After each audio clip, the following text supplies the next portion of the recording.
Okay, hello everyone. Here I want to provide a tutorial on how to replace WhatsApp ringtone with your own music on Realme C67 device.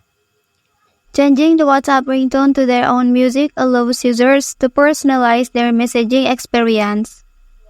By selecting a favorite song, they can make their WhatsApp notifications reflect their individual taste and personality. Okay, and then how to do that? Let's go to the tutorial. First thing first, go ahead and open WhatsApp application on your device. Well, after that you can press 3 dots at the top right corner. And then here you can select settings option. Okay, after that, here you can choose notifications menu. And then, please scroll down. After that, select ringtone option here.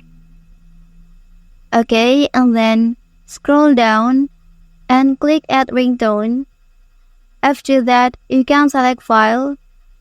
Tap just one. Well, after that, you can select the audio you want to set as WhatsApp ringtone on your device.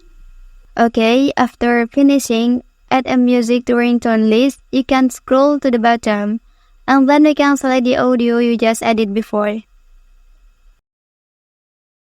Okay, that's the tutorial on how to replace WhatsApp ringtone with your own music on Realme C67 device. If you are helped by this video, don't forget to like and subscribe to get other information from this channel. Thank you.